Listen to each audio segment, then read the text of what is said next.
할렐루야. 오늘도 하나님께서 코로나 시대에 길을 묻는 우리에게 큰 은혜로 채워주실 줄로 믿습니다. 예배가 회복되면 길이 열린다, 이런 제목입니다. 예배는 막힌 나무를 무너뜨리고 새로운 길을 열어줍니다. 2020년은 모두가 힘이 듭니다. 이제 한 달 남았잖아요. 잘 마무리하시고 새로운 길이 열려지는 그런 한 달이 되기를 주님의 이름으로 축복합니다. 코로나 바이러스가 연일 감염된 사람들이 늘어나고 있어요. 계속 500명이 넘어서고 있는데, 이런 때에 여러분, 우리가 생각해 봐야 될 게 있어요. 코로나 바이러스가 멈춰야 되는데 왜 계속해서 확산될까요? 우리 일상에 멈춤이 없어서 그렇습니다.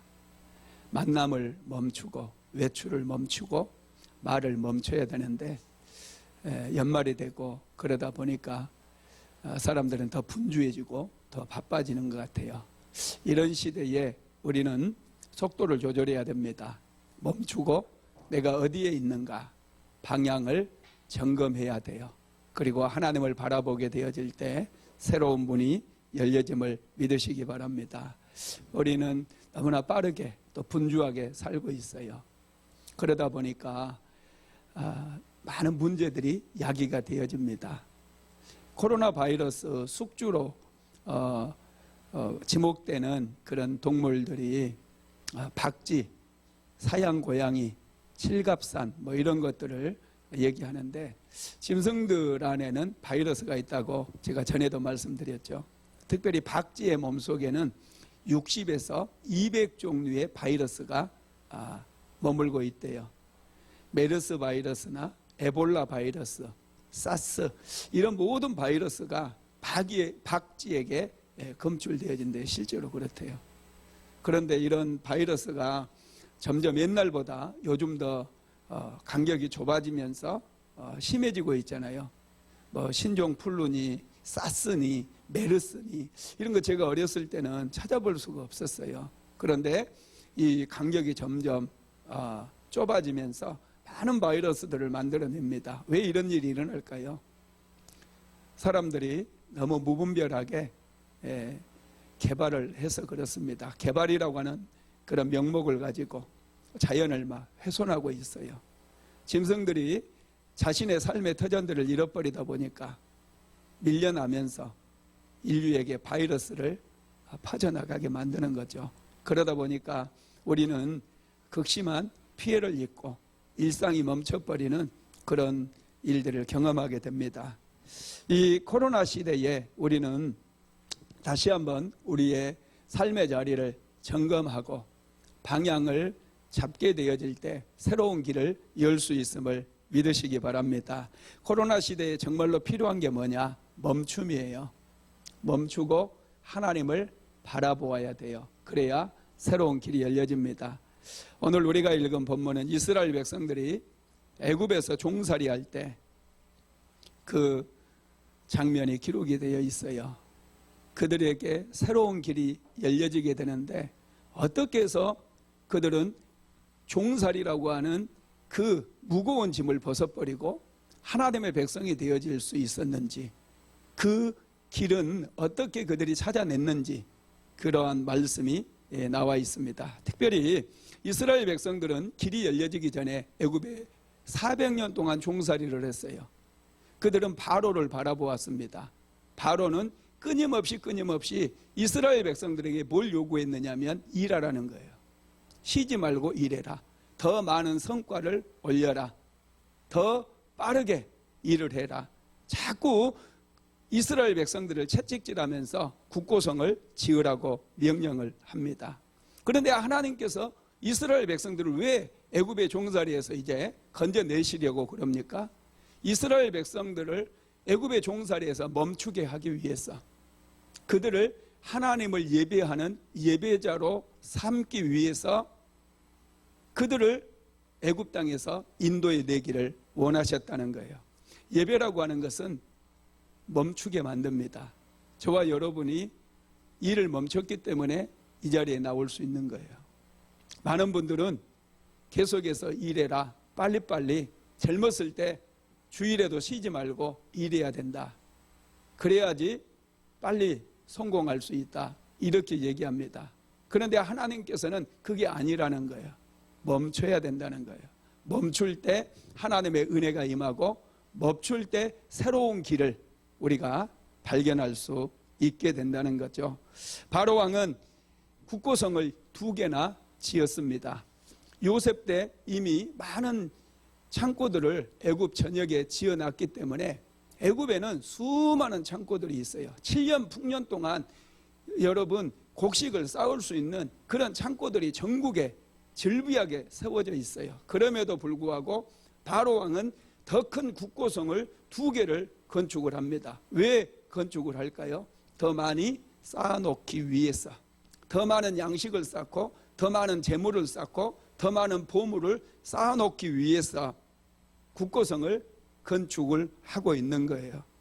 그런데 저와 여러분도 바로와 똑같습니다. 뭔가를 쌓아놓기 위해서 매일매일 더 많은 것들을 쌓기 위해서 더 부지런히 일해야 된다고 얘기하고 더 남들보다 많은 시간 동안 노동을 해야 된다고 얘기해요. 그런데 한번 생각해 보세요. 더 많이 쌓는다고 행복지수가 높아질까요? 더 행복해질까요? 오늘날 대한민국의 집값이 천정부지로 뛰고 있어요. 집값이 오른 집 소유주들은 조금은 행복할지 모르지만 나중에는 걱정이 됩니다. 왜요? 나는 한 채밖에 없는데. 2채 있는 사람이 굉장히 부러우면서도 어떻게 보면 경쟁자처럼 느껴져서 내가 뒤처진 듯한 느낌이 들기 때문에 사람의 마음은 집 한 채로 절대로 만족을 못해요. 강남에 집이 한 채 있은들 만족이 될까요? 아니에요. 여러분들은 집 몇 채가 있으면 만족할 것 같아요? 한 5채 있으면 만족할 것 같죠? 전혀 만족이 안 돼요. 여러분 100채 있는 사람도 만족을 못하는데 5채 있는 사람이 어떻게 만족할 수 있겠습니까? 사람의 마음은요 굉장히 넓어요. 이 우주를 다 준다고 해도 우리의 마음이 채워지지 않아요. 사람은 하나님의 형상대로 창조되었기 때문에 늘 여러분 배가 고픕니다. 대한민국의 땅을 다 준다고 해도 중국 땅이 보여가지고 만족이 안 될 거예요. 사람의 마음이 원래 그렇습니다. 그런데 이 사람의 마음을 채울 수 있는 게 딱 한 가지가 있어요. 그게 우주보다 큰 하나님을 우리 마음에 모실 때 우리 마음에 진정한 만족이 찾아오게 되고 진정한 기쁨과 행복이 찾아올 수가 있게 되어집니다. 그러면 여러분 우리가 어떻게 하나님을 우리 마음속에 모실 수 있을까요? 그것은 예배를 통해서 하나님을 우리 인생의 주인으로 모실 수가 있게 됩니다. 하나님께서는 애굽에서 종살이하는 이스라엘 백성들을 애굽에서 인도하여 내시기를 원했어요. 왜냐하면 그들에게 하나님 자신을 주기를 원했기 때문에. 저와 여러분을 오늘 예배자로 부르신 것도 동일한 이유입니다. 하나님께서 우리에게 하나님 자신을 전부를 우리에게 주시기를 원하셨어요. 그래서 우리는 온전한 예배자가 되어질 때 진정한 만족을 누릴 수 있고 기쁨을 얻을 수 있게 됩니다. 출애굽기 5장 1절 한번 같이 읽어볼까요? 그 후에 모세와 아론이 바로에게 가서 이르되 이스라엘의 하나님 여호와께서 이렇게 말씀하시기를 내 백성을 보내라. 그러면 그들이 광야에서 내 앞에 절기를 지킬 것이니라 하셨나니. 하나님께서는 모세를 보내서 내 백성 이스라엘을 보내라고 말씀하셨어요. 왜요? 내 절기를 지키게 하기 위해서. 절기를 지킨다는 게 뭡니까? 하나님을 예배하게 하기 위함이라는 거예요. 이스라엘 백성들은 400년 동안 종살이를 했습니다. 그들에게 예배가 없었어요. 그러다 보니까 그들에게 만족이 없었고 기쁨이 없었고 여전히 그들은 바로의 눈치를 살피면서 종으로 살아갈 수밖에 없었습니다. 예배가 없는 사람은 세상의 종으로 살아갈 수밖에 없어요. 세상 사람들과 경쟁심 속에서 서로의 눈치를 살피면서 서로 경쟁하면서 욕심내면서 거칠게 폭력적으로 살아갈 수밖에 없다라는 것이죠. 그래서 하나님께서는 이스라엘 백성들에게 또 모세를 보내셨을 뿐만 아니라 모세를 바로 왕에게 보내서 내 백성을 보내라. 저들이 광야로 나가서 나를 예배할 것이다. 이렇게 말씀했어요. 그때 여러분 바로가 어떻게 반응을 한지 한번 볼까요? 자, 2절에서 5절 한번 같이 읽어봅니다. 바로가 이르되 여호와가 누구이기에 내가 그의 목소리를 듣고 이스라엘을 보내겠느냐? 나는 여호와를 알지 못하니 이스라엘을 보내지 아니하리라. 그들이 이르되 히브리인의 하나님이 우리에게 나타나셨은즉 우리가 광야로 사흘길쯤 가서 우리 하나님 여호와께 제사를 드리려 하오니 가도록 허락하소서. 여호와께서 전염병이나 칼로 우리를 치실까 두려워하나이다. 애굽 왕이 그들에게 이르되 모세와 아론아 너희가 어찌하여 백성의 노역을 시게 하려느냐? 가서 너희의 노역이나 하라. 바로가 또 이르되 이제 이 땅에 백성이 많아졌거늘 너희가 그들로 노역을 시게 하는도다 하고. 아멘. 바로는 이스라엘 백성들이 일을 멈추는 것을 용납하지 않아요. 예배는 더더욱 용납해 주지 않습니다. 더 빨리 일하라는 거예요. 더 많은 성과를 올리라는 거예요. 그렇게 해서 너희들의 목표를 채우고 꿈을 이루겠느냐는 거예요. 바로가 뭐라고 그런 줄 아세요? 이 백성이 게으름으로 이런 생각하고 있다는 거예요. 게으른 사람들이 예배드리는 사람들이라는 거예요. 한번 볼까요? 5장 8절 한번 같이 봅시다. 또 그들이 전에 만든 벽돌 수레대로 그들에게 만들게 하고 감하지 말라. 그들이 게으름으로 소리질러 이르기를 우리가 가서 우리 하나님께 제사를 드리자 하나니. 게으르다는 거예요. 세상 사람들이 볼 때 예배를 드리는 저와 여러분이 한심해 보일 거예요. 게으름 때문에 예배를 드린다고 그렇게 얘기할 수도 있다라는 거예요. 바로는 어떻게 해서든지 이스라엘 백성들이 하나님을 예배드리지 못하도록 막아버립니다. 뿐만 아니라 일을 시킬 뿐만 아니라 더 무겁게 일을 만들어버려요. 더 일을 과하게 과중한 일들을 이스라엘 백성들에게 하라고 요구를 합니다. 자, 출애굽기 5장 9절 한번 같이 읽어봅니다. 그 사람들의 노동을 무겁게 함으로 수고롭게 하여 그들로 거짓말을 듣지 않게 하라. 바로 왕은 끝까지 사람들을 독촉할 뿐만 아니라 예배를 드리러 가겠다고 얘기하니까 오히려 이스라엘 백성들에게 더 많은 일을 시켜버려요. 일을 더 무겁게 해버려요. 예배 드리지 못하게 만든다는 거예요. 오늘날에도요, 여러분 예배 안 드리던 사람들이 예배 드리려고 할 때 많은 여러분 일들이 막 더 생겨요. 무거운 일들이 생겨요. 갑자기 잘 되던 사업장이 힘들어지는 경우도 있고요. 사람들이 야 주일날도 나가서 일해야지. 그래야 빨리 부자가 되지. 너 그렇게 해가지고 되겠느냐? 이렇게 요구를 한다라는 거예요. 심지어는요 때리면서까지 독촉을 해요.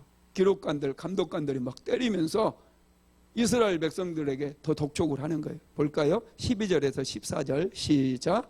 백성이 애굽 온 땅에 흩어져 곡초 그루터기를 거두어다가 집을 대신하니 감독들이 그를 독촉하여 이르되 너희는 집이 있을 때와 같이 그날 일을 그날에 마치라 하며 바로의 감독들이 자기들이 세운 바 이스라엘 자손의 기록원들을 때리며 이르되 너희가 어찌하여 어제와 오늘에 만드는 벽돌의 수요를 전과 같이 채우지 아니하였느냐 하니라.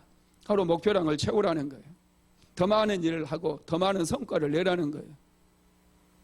여러분 바로가 무엇을 상징합니까? 마귀를 상징하잖아요.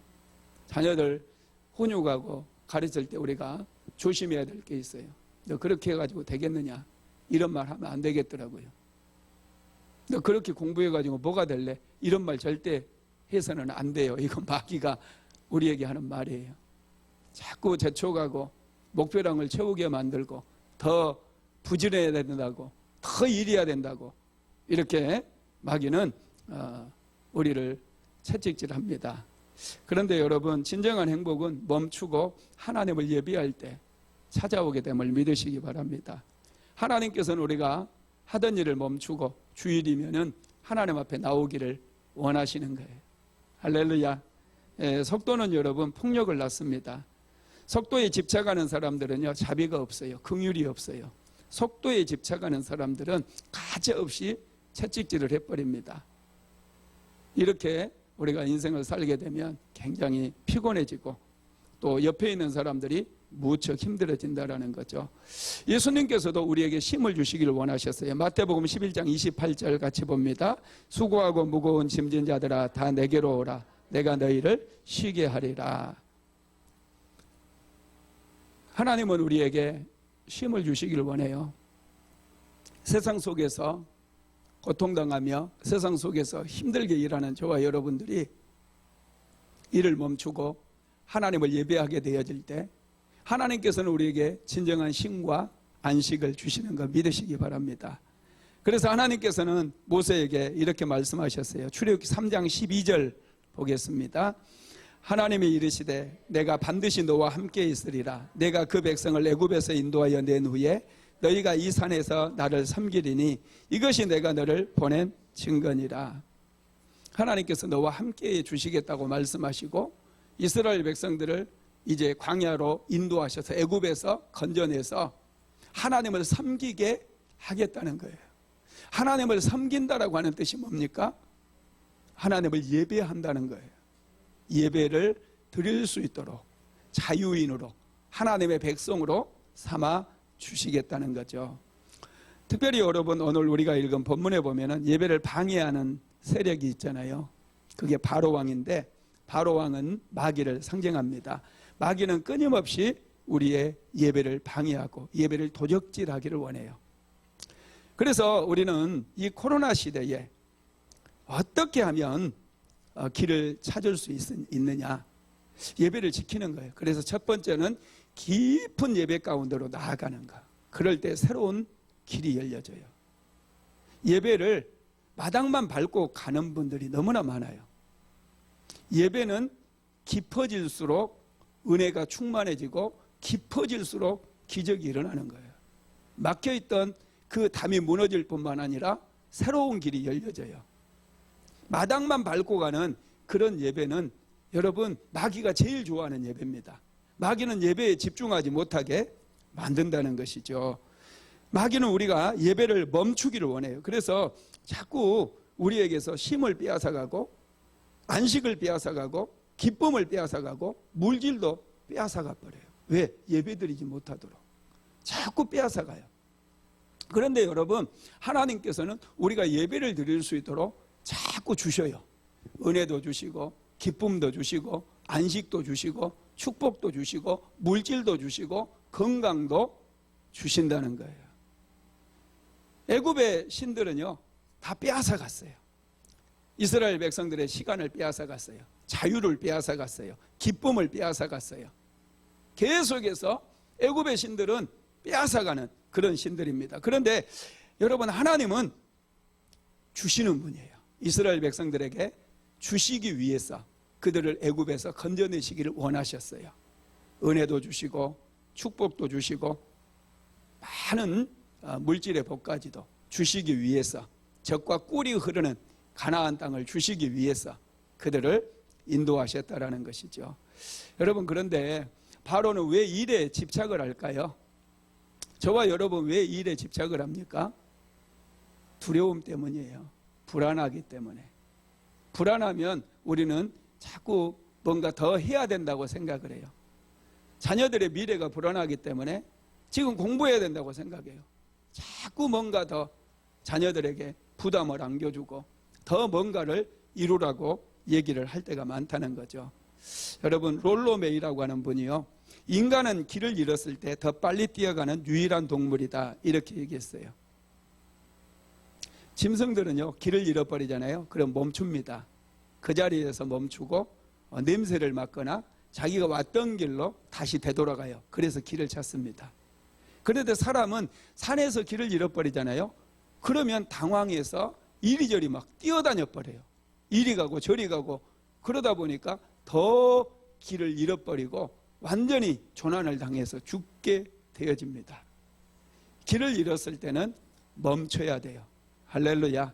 멈추면 보이고 멈추면 들리고 멈추면 열려지게 되는 줄 믿으시기 바랍니다. 하나님은 멈출 줄 아셨어요. 창세기 2장 2절 한번 읽어볼까요? 하나님이 그가 하시던 일을 일곱째 날에 마치시니 그가 하시던 모든 일을 그치고 일곱째 날에 안식하시니라. 하나님께서 세상을 창조하는 모든 일을 6일 만에 마치셨다는 것은 일을 멈췄다는 거예요. 그리고 일곱째 날 멈추고 쉬었다는 거예요. 안식을 누렸다는 거예요. 이 일곱째 날을 하나님께서 안식할 수 있도록 안식일을 정하십니다. 그리고 안식일을 거룩하게 하시고 안식일에 복을 주셨어요. 하나님께서 만드신 피조물 중에서 유일하게 거룩하게 만드시고 복을 주신 것은 안식일밖에 없어요. 다른 어떤 피조물에게도 거룩함과 복을 주신 건 없어요. 안식일만 하나님께서 그렇게 만드셨어요. 그러면서 하나님의 자녀들에게 이 안식일을 거룩하게 지켜라 이렇게 말씀을 하신 거예요. 왜요? 일을 멈추고 하나님을 바라보게 될 때 우리가 거룩함을 얻게 되고 우리가 하늘로부터 복을 받기 때문에 그렇다라는 사실을 믿으시기 바랍니다.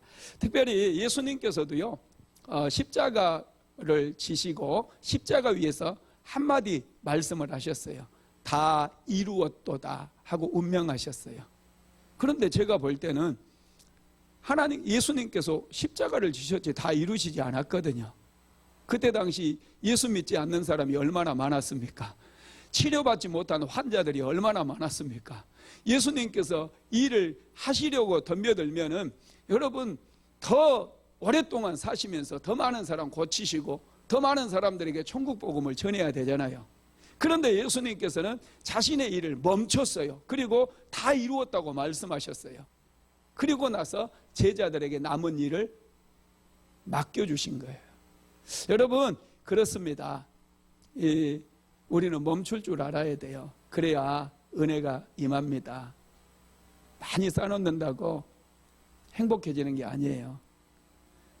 멈출 줄 알고 쉴 줄 알고 하나님을 예배할 줄 알 때 진정한 기쁨이 찾아오는 거 믿으시기 바랍니다. 마귀는요, 우리가 깊은 예배 가운데 나아가는 것을 철저하게 방해합니다. 자, 출애굽기 8장 28절 한번 같이 읽어볼까요? 바로가 이르되 내가 너희를 보내려니 너희가 너희의 하나님 여호와께 광야에서 제사를 드릴 것이나 너무 멀리 가지는 말라. 그런즉 너희는 나를 위하여 간구하라.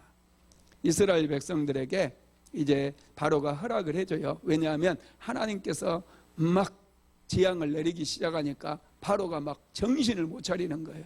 그래서 모세와 아론이 찾아왔을 때 너희는 너희 하나님 여호와께 예배드리러 가라. 그런데 너무 멀리 가지는 말아라. 이렇게 얘기합니다.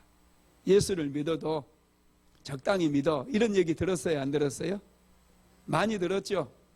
세상은 마귀는 우리에게 그걸 요구해요. 예수 믿어도 적당히 믿어. 왜 깊이 빠지려고 그러느냐? 빠지는 건 나쁜 거야. 이렇게 얘기해요. 이건 틀렸어요. 마귀가 주는 생각이에요. 예수를 믿을 때 깊이 빠져들어야 돼요. 예배 속에 깊이 들어가야 돼요. 그곳에 은혜가 있고 그곳에서 새로운 길이 열려지는 거예요. 많은 사람들이 한 발은 세상에 한 발은 교회에, 교회 사람인 성도인지 세상 사람인지 어쩔 때는 예배 드리는 것 보면 하나님의 백성 같기도 한데 세상에서 사는 것 보면 저건 완전히 마귀 자식이야. 이렇게 인생을 살아가는 분이 너무나 많아요. 그렇다 보니까 마귀가 주는 그런 혜택도 못 누리고 하나님께서 주시는 축복을 받지를 못해요. 마귀에게 도적질만 당하다가 인생이 끝난다라는 거예요. 그래서 여러분 바로는 우리가 깊은 예배 가운데 들어가는 것을 끊임없이 방해해요. 마귀는 끊임없이 방해한다는 거예요. 너희들이 돌아가서 빨리 너무 멀리 가지 말고 다시 돌아오라는 거예요. 여러분 깊은 예배는요 떠남을 통해서 가능합니다. 여러분 일로부터 떠나야 돼요. 코로나 바이러스도 여러분 언제 끝나느냐? 우리가 좀 만남에서 사람들과 대화하면서 좀 떠나야 돼요. 멀어져야 돼요. 그럴 때 끝나게 되어지는 것이죠. 우리가 예배자로 살아갈 때 이 세상과 좀 떠나야 돼요. 그래야지 더 깊은 예배를 드릴 수 있어요. 하나님께서 이스라엘 백성들에게 요구하는 게 뭐였어요? 사흘길쯤 광야로 들어가서 내가 지시한 산에 가서 제사를 드리라고 그래. 사흘길을 가라고 그랬어요. 애굽으로부터 좀 떨어지라는 거예요. 세상으로부터 좀 떨어지라는 거예요. 하나님께서 아브라함에게 내 독자 이삭을 모리아산에 데리고 가서 번제로 드리라고 그랬는데 모리아산까지 가는 거리가 사흘길이었어요. 좀 떨어지라는 거예요. 좀 떨어질 때 온전한 예배자가 될 수 있다라는 거예요. 너무 우리는 가까워요. 동네 산에서 가서 이삭을 번제로 드릴 수 있잖아요. 애굽에 있는 산도 얼마나 좋은 산들이 많아요. 애굽에 그 산에 가서 얼마든지 하나님을 예배할 수 있잖아요. 그런데 사흘길을 굳이 가라고 하나님께서 말씀하시는 거예요. 세상과 좀 떨어져서 세상 생각, 염려, 근심, 걱정 다 내려놓고 오직 하나님 한 분만을 바라보라고 말씀하신 줄 믿으시기 바랍니다. 두 번째로 코로나 시대에 새로운 길을 열기 위해서는 하나님의 능력이 필요합니다. 지금 하나님께서 모세를 바로 왕 앞에 보냈어요. 그리고 애굽에 10가지의 재앙을 내리게 합니다. 이것은 바로 왕과 모세의 능력 대결일 뿐만 아니라 애굽의 신들과 여호와 하나님의 능력 대결이기도 합니다. 애굽 사람들은 나일강을 신으로 믿었어요. 호피라고 하는 신인데요. 나일강이 마치 자신들의 삶에 풍요를 가져다 주는 것처럼 느껴졌어요. 나일강이 범람해서 그들은 걸음을 주지 않아도 그 땅이 굉장히 비옥해서 많은 수확량을 거두게 만들었거든요. 그러다 보니까 애굽의 백성들은 나일강을 신으로 섬겼던 것이죠. 그런데 하나님께서 그 애굽의 신을 심판하셨잖아요. 나일강 물을 피로 바꾸어 버리신 거예요. 이처럼 여러분 애굽에 내렸던 모든 재앙들은 애굽의 신들을 심판하는 그런 하나님의 능력이었다는 거예요. 특별히 가장 강력한 그 재앙이 어떤 재앙이었습니까? 장자들의 죽음이었잖아요. 장자들의 죽음이 왜 중요하냐면 애굽의 파라오는 신이었습니다. 태양의 아들, 태양신이었어요. 그러면 파라오의 이 바로 왕의 장자가 죽었다는 것은 인간은 신이 될 수 없다는 사실을 만 백성들에게 가르쳐 주는 게 되거든요. 왜냐하면 바로의 장자는 곧 바로가 될 터인데 죽어버렸어요. 여러분 그렇습니다. 하나님만이 유일하신 하나님이신 걸 믿으시기 바랍니다. 그래서 애굽의 모든 그 신들은 하나님의 그 능력 앞에서 꺾여버릴 수밖에 없었던 것이죠. 그러면 여러분 하나님의 능력이 어떻게 부어졌을까요? 애굽 땅에 하나님의 능력이 나타날 때 어떻게 부어졌느냐? 첫째요, 점점 더 강하게 부어져요. 10가지의 재앙을 내리는데요. 첫 번째 재앙은 나일강의 물이 피로 바뀌는 거예요. 두 번째 재앙은 하수에서 개구리들이 올라오는 거잖아요.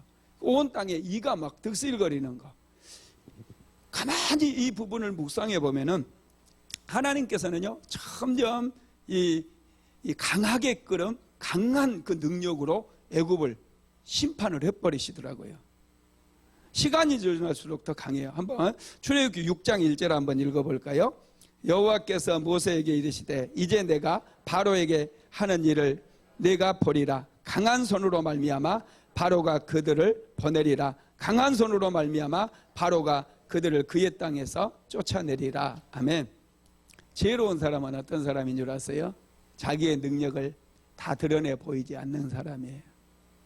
제가 요즘 좀 수준이 높은 사람들을 좀 만나고 그랬는데 대학교 총장도 좀 만나고 대화를 하다 보니까 이분들은요 만날 때마다 새로운 이야기들이 있어요. 한꺼번에 다 풀어놓지를 않아요. 상당히 지혜로운 것 같아요. 근데 어리석은 사람들은 어때요? 그냥 사람들 앞에 누가 물어보지도 않았는데 자기 있는 거 다 들어보내고 심지어는 허세까지 부려요. 없는 것까지 있는 것처럼 그래요. 그리고 자기 걸로는 안 되면은 자기가 아는 사람 누구누구를 끌어들여서 그 사람이 뭐 안산시 경찰만 돼도 경찰서장도 아니고 뭐 과장만 돼도 그 사람 내가 알고 있다고 이렇게 얘기하는데 여러분 이런 허세는 아무런 도움이 되지 않습니다. 하나님께서는요 여러분 굉장히 처음에는 약하지만은 시간이 지날수록 강력하게 역사를 해버려요. 그런데 바로 왕은 어때요? 처음에는 굉장히 강하게 나와요. 우리가 예배드리러 광야로 가겠다 그랬더니 딱 잘라서 얘기해요. 안 된다. 그러면서 오히려 일을 더 많이 만들어 가지고, 전에는 벽돌을 만들 때 집을 줬는데 집도 주지 말고 너희들이 집을 구해서 만들어라. 오히려 막 더 강력하게 나가는 거예요. 처음에 그렇게 강력해 나가버렸어요. 그러니까 더 이상 맞설 게 없어요. 하나님께서 강력하게 심판을 해버리실 때 그들은 하나님 앞에 절망할 수밖에 없어요. 강한 능력 앞에서 그들은 항복할 수밖에 없었다라는 거예요. 그래서 이제 바로 왕이요, 자기가 능력이 바닥에 나버리니까 어떻게 돼요? 점점 완악해져요. 자기 능력이 다 드러나게 되면 사람들이 하는 일이요, 거칠어져요. 다른 사람 비방해요. 능력이 없으니까 괜히 트집 잡고요, 괜히 흠담하고요, 다른 사람 막 공격을 해요. 이게 바닥이 드러난 사람들이 더 그렇다라는 거예요. 두 번째로 하나님의 힘은 점점 모아집니다. 모아지면 여러분 큰 힘이 되어져요. 하나님의 힘은 모아져요. 하나님의 은혜도 점점 모아져요. 주일날 예배 드리고 은혜가 막 충만해서 얼굴에 기쁨들이 있잖아요. 그런데 세상에서 한 일주일 보내고 나면 또 갈급하고 얼굴 보면 기쁨이 사라져 버리잖아요. 그런데 여러분, 이런 주일날마다 하나님께서 주시는 은혜가 쌓이고 쌓이다 보면은 어느 순간 강력한 힘이 되어져요. 그래서 주일날뿐만 아니라 수요 예배도 나오고 금요 철야 예배도 나오고 매일마다 하나님 앞에 기도하다 보면은 이 힘이 막강한 힘이 되어져요. 강력한 힘이 되어져요. 한번 물을 생각해 보세요. 물은요, 흘러가다가 길이 막혀 있으면 그대로 멈춰 있습니다. 계속 쌓아요. 계속해서 물이 보입니다. 이게 뭐냐면 힘을 모으고 있는 거예요. 물이 계속해서 흘러내리면요, 아무리 여러분 이 든든하게 쌓아놓은 댐이라 할지라도 어느 순간 무너져 버려요. 댐, 그래서 방류를 하는 거예요. 물을 어느 순간 여러분 이 댐을 무너뜨리고 새로운 길을 열어버린다는 거예요. 하나님의 능력도 그래요. 하나님의 은혜도 똑같습니다. 계속해서 우리가 은혜를 받게 되어지면 이 은혜가 쌓이게 되어져요. 축적이 되어져요. 그래서 실제로 댐을 만들잖아요. 어느 곳에 댐을 쌓으면 3년 동안 방류를 하지 않아요. 댐 물을 흘려보내지 않습니다. 왜냐하면 이 댐을 막아놓고 물을 저장을 해야 돼요. 저장이 되어지면 이 댐이 꽉 차잖아요. 그러면 이제 그때부터 흘려보내서 이 물로 전기도 만들고, 이 물로 농사 짓는데, 또 이 물로 또 사람들 먹는 물로 이렇게 활용하게 되어지는 거예요. 모여야 힘이 되어집니다. 은혜도 여러분 계속해서 쌓이게 되어질 때 강력한 능력이 나타난다는 걸 믿으시기 바랍니다. 이스라엘 백성들도 마찬가지예요. 애굽에 갔을 때, 처음에 애굽에 야곱의 가족이 들어갔을 때 70명이었어요. 정말 미미합니다. 뭐 애굽에 사는 숫자에 비하면 아주 미미해요. 그런데 400년 동안 하나님께서 이스라엘 백성들을 애굽에 붙잡아 두셨어요. 애굽의 보호 아래 그들이 성장하게 만들었는데 400년 만에 인구수 200만 명으로 그들은 불어나 버립니다. 엄청난 숫자예요. 이 숫자가 힘이 되니까 바로 왕이 이스라엘 백성들을 두려워해요. 그래서 아들을 낳으면 물에 빠져 죽이라고 명령을 하잖아요. 왜냐하면 적들이 쳐들어오면 그 적들과 연합해서 자기 나라 무너뜨려 버릴까 봐서 두려움이 찾아온 거예요. 여러분, 이 모이면요 원래 강력한 힘이 생겨요. 물질도 마찬가지예요. 다 써버리는 사람은 돈의 힘을 몰라요. 이 물질을 잘 저축을 하다 보면은요, 이 물질이 힘이 생겨요. 그래서 집이 나오기도 하고 다른 사업장이 나오기도 하고 큰 힘이 되어진다라는 거죠. 여러분, 하나님께서는 애굽에 10가지의 재앙을 내리셨어요. 그런데 이 재앙이 하나로 단발적으로 끝나는 것들이 아니라 이 재앙들이 막 계속해서 힘이 축적이 되어지는 거예요. 그래서 결국 여러분 애굽의 문이 열려버려요. 애굽의 종살이, 이스라엘 백성들은 종살이를 했는데 해방되어지는 길이, 새로운 길이 열렸다는 거예요. 할렐루야. 특별히 여러분은 홍해바다를 이제 가르잖아요. 홍해바다를 하나님께서 가르셔서 이스라엘 백성들이 광야로 이제 마른 길로 가게 하시는데, 홍해바다가 갈라질 때 그냥 갈라지지 않아요. 모세가 하나님께 기도했더니 하나님께서 내 지팡이를 들고 홍해바다를 가리키라고 말씀하셨거든요. 그때 모세가 홍해바다를 가르치자마자 모세 앞에서 그냥 바다가 쫙 열리고 그런 걸로 우리는 생각하는데 천만의 말씀이에요. 하루 종일 여러분 시간이 걸려요. 성경을 자세히 묵상해 보면은 저쪽 바다 끝, 홍해바다 끝쪽이 여러분 광야거든요. 사막이에요. 그 사막에서 강력한 동풍, 특별히 마른 동풍이에요. 이 동풍이 막 계속해서 불면서 힘을 축적해요. 강력한 힘을 모아가지고 이 동풍이 일시에 홍해바다로 들어와요. 그래서 홍해바다의 끝쪽에서부터 홍해바다가 쫙 갈라집니다.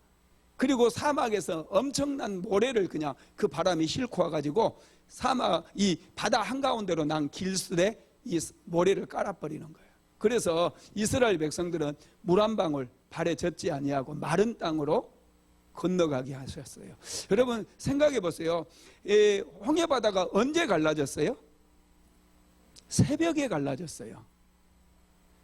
밤새도록 동풍이 불었거든요. 밤새도록 동풍이 불면서 힘을 축적하고 힘을 모았어요. 그래서 새벽이 되었을 때 힘이 딱 찼을 때 일시에 바람이 홍해바다로 들어옴으로 인해서 바다가 쫙 갈라져 버린 거예요. 모으면 힘이 되어져요. 은혜도 모이면 힘이 되어진다는 거 믿으시기 바랍니다. 그래서 기도하는 사람이나 예배드리는 사람에게 정말로 중요한 게 뭐냐면 조급하게 생각하면 안 돼요. 어떤 일을 하든지 여러분 조급해하지 마세요. 자녀들 기를 때도 조급해하지 마세요. 인생은 길어요. 짧은 것 같지만 굉장히 길어요. 앞으로 여기 계신 분들은 거의 100살까지 살 거예요. 과학이 발전해서. 아닌 분도 있으세요? 여기 지금 살아남은 거요. 사막에서 살아남게 한 것처럼 거친 세상에서 살아남은 분들이 여기 있거든요. 그러면 평균 수명이 지금 여러분 우리나라가 여자분들은 81세예요. 그러니까 이 어릴 때 죽은 애들이 다 그 밑바닥 깔아준 거니까 여러분들 다 여기 살아있는 분들은 거의 100세까지 산다고 보면 됩니다. 할렐루야. 인생 길어요. 그래서 너무 조급해하지 마시고요. 항상 하나님께 매일매일마다 은혜 받으시고 기도하셔서 또 능력도 받게 되기를 주님의 이름으로 축원합니다. 여러분 우리가 이 기도하고 예배드릴 때 기다림이 굉장히 중요해요. 조바심 갖지 마시고 늘 하나님의 은혜를 오늘은 한 모금의 은혜라도 달라고 그런 사모함으로 매일마다 나오세요. 매일마다 하나님을 더 갈급해 하세요. 참 신기한 것은요, 올 때마다 하나님께서 이 한 방울의 은혜라도 주시더라고요. 그 한 방울을 위해서 내가 매일마다 나오는 거예요. 매일마다 하나님의 은혜를 갈망하는 거예요. 하나님께서는요, 모세를 통해 바로에게 보내가지고 한 가지에 집중하기를 원했는데, 여러분 하나님께서 하시는 일을 보면은요, 반복이에요. 반복. 누가 공부 잘하는 줄 아세요? 반복하는 사람이. 제가 공부할 때 해보니까요, 책을 시험 범위를 한 번 정도 이렇게 공부하면, 한 번 정도 완전히 외웠다고 할 정도로 공부를 하면은 점수가 한 80점 나오더라고요. 2번을 하고 3번을 하고 심지어는 5번을 그냥 그렇게 외워가지고 시험을 보면 거의 100점이 나와요. 신기해요. 5번 정도 하면. 근데 여기 5번 하는 애 거의 없을 거예요. 그러니까 못하는 거야. 할렐루야. 이 5번 정도 그냥 남들 놀 때 그냥 공부를 해버리면요. 그래서 정약용 선생님이 그 학문을 하는 사람 중에 머리가 너무 뛰어난 사람은 적합하지 않대요. 우리 김명수 집사님 잘 들어야 돼. 머리만 믿고 다 안다고 생각을 해요. 그거 뭐 금방 외워 나는 뭐 이렇게 생각하다 보니까 쉽게 뭘 하려고 그런대요. 그래서 깊이 있는 학문을 할 수가 없다는 거예요. 할렐루야. 여러분 이 지식도 그렇고요. 자꾸 이렇게 반복을 해야 쌓이게 되어져요. 은혜도 반복을 해야 쌓이게 되어져요.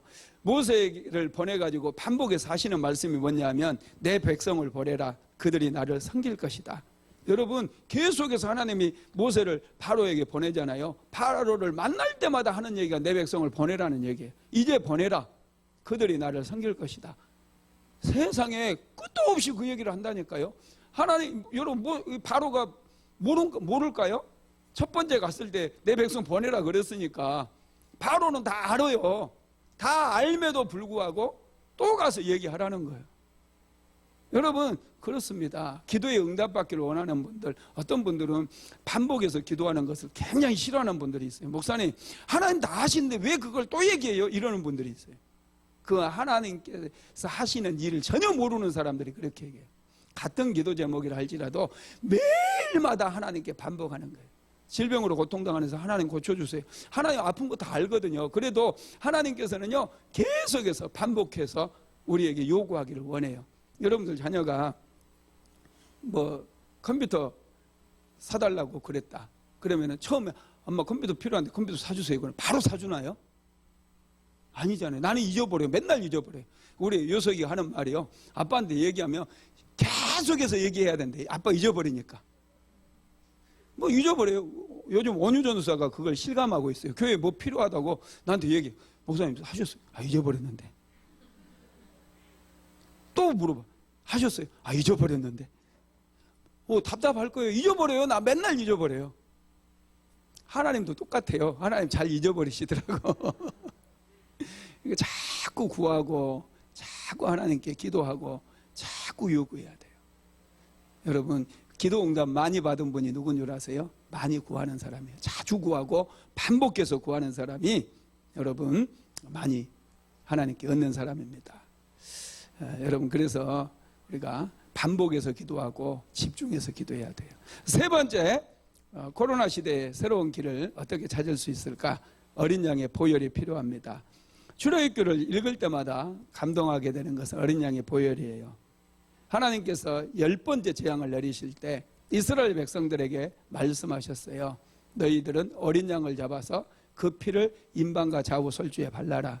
그러면 장자들의 생명을 거두어 갈 때 그 피를 보고 넘어가리라. 이렇게 말씀을 하신 것이죠. 여러분, 하나님께서는 이 10가지의 재앙을 내릴 때 10번째 재앙은 더 강력하게 내리셨는데, 그 강력한 그 능력이 뭐였느냐? 10가지 재앙보다 오히려 더 강력한 능력이 뭐였느냐? 그 어린 양의 보혈이에요. 장자들의 죽음을 막아버린 게 어린 양의 보혈의 능력이었어요. 하나님께서 저와 여러분에게 예수 그리스도의 보혈을 주셨어요. 이 짐승의 피보다도 더 강력한 예수님의 피를 우리에게 주셨다라는 거예요. 이스라엘 백성들은 장자들이 죽어서 나가는 그 상황 속에서 인방과 좌우 솔주에 어린 양을 잡아서 피를 발랐습니다. 출애굽기 12장 5절로 7절 읽어봅니다. 너희 어린 양은 흠없고 1년 된 수꽃으로 하되 양이나 염소 중에서 취하고 이달 열 나른 날까지 간직하였다가 해질 때 이스라엘 회중이 그 양을 잡고 그 피를 양을 먹을 집 좌우 문솔주와 인방에 바르고 그랬어요. 어린 양의 피를 보면 재앙이 지나가요. 자, 출애굽기 12장 13절 읽어봅시다. 내가 애굽 땅을 칠 때에 그 피가 너희가 사는 집에 있어서 너희를 위하여 표적이 될지라. 내가 피를 볼 때에 너희를 넘어가리니 재앙이 너희에게 내려 멸하지 아니하리라. 어린 양의 피가 흘려진 후에는 여러분, 바로 왕은 모세와 아론을 불러요. 어린 양의 피의 능력을 그들은 경험했어요. 어린 양의 피를 바르지 않았던 모든 애굽 집집마다 소상이 났어요. 장자들이 죽어버렸어요. 모든 짐승의 장자들까지 다 죽어버렸어요. 그걸 보고 바로 왕은 완전히 굴복해버립니다.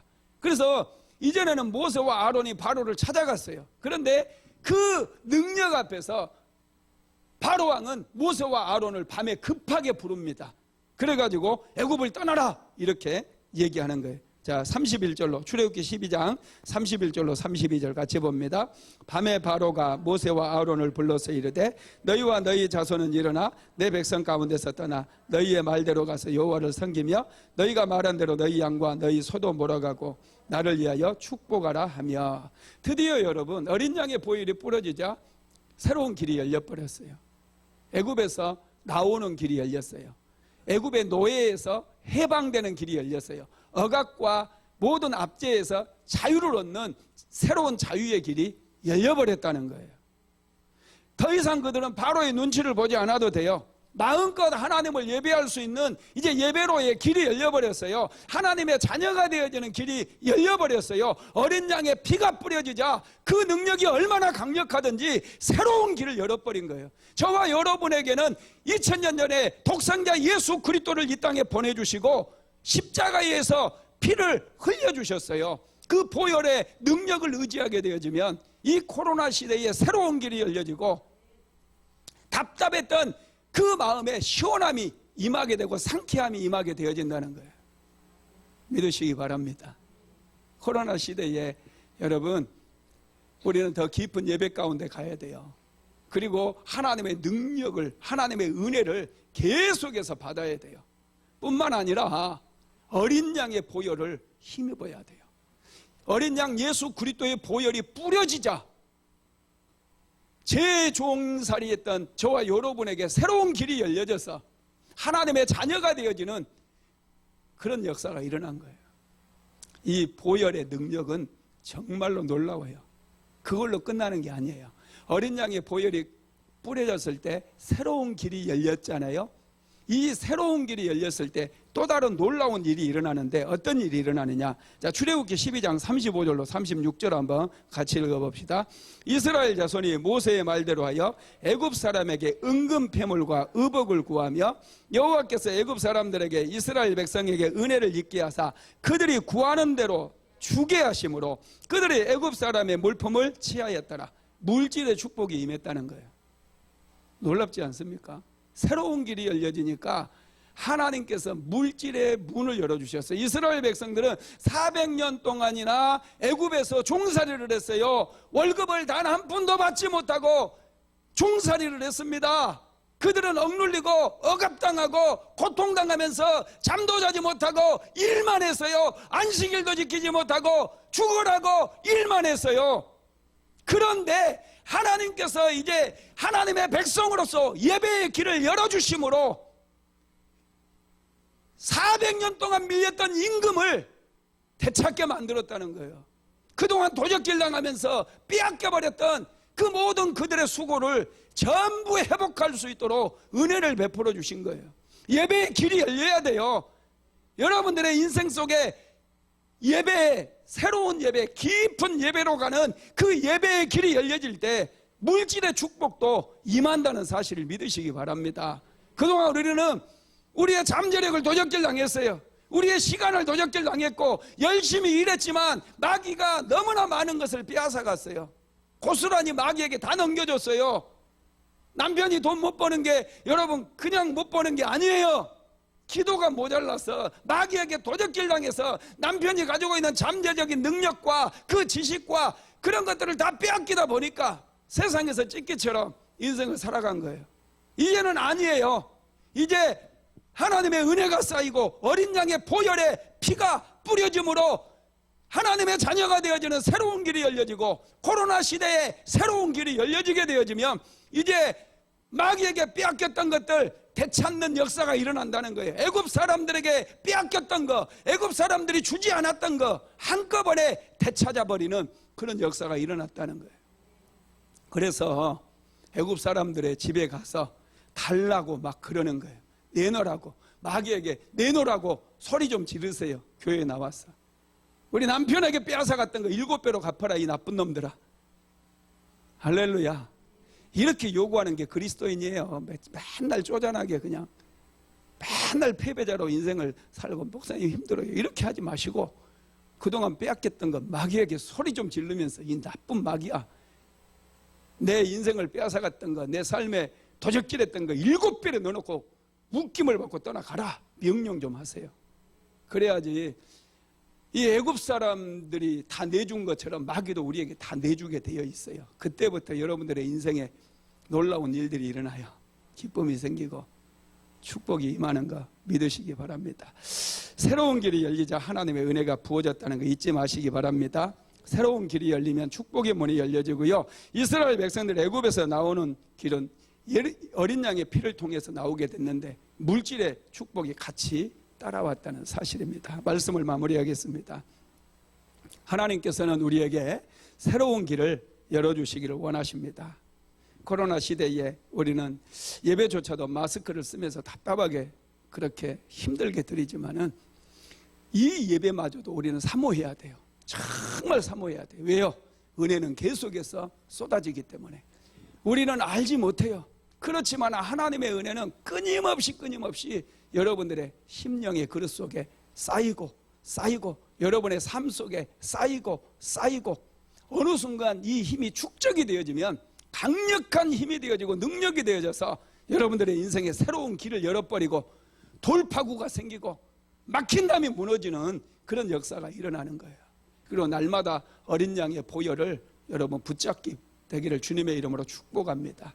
어린 양의 피를 날마다 뿌리세요. 가정에도 뿌리고 사업장에도 뿌리고 직장에도 뿌리고 어린 양의 보혈을 여러분들의 자녀 위에도 뿌리고 그러면 이게 쌓이고 쌓이는 날 어느 순간 강력한 힘이 되어져서 번물이 터지는 것처럼 터지고 가난이 터져버리고 실패가 터져버리고 하나님께서 주시는 놀라운 은혜가 부어지게 될 줄로 믿습니다. 그리고 예배에 이 마당만 밟고 가는 그런 예배, 졸다가 가는 그런 예배가 아니라 살아서 역사하시는 살아계신 하나님을 만나는 그런 예배를 사모하게 되기를 주님의 이름으로 축원합니다. 우리 순복음 안디옥 교회 같이 말씀이 살아있고 기도가 살아있는 교회에 다니면서 살아계신 하나님을 만나지 못한다는 건 부끄러움이에요. 살아계신 하나님을 만나고 내 인생의 변화가 일어나고 기적을 경험하고 축복을 경험하는 그런 성도들이 다 되시기를 주님의 이름으로 축원합니다.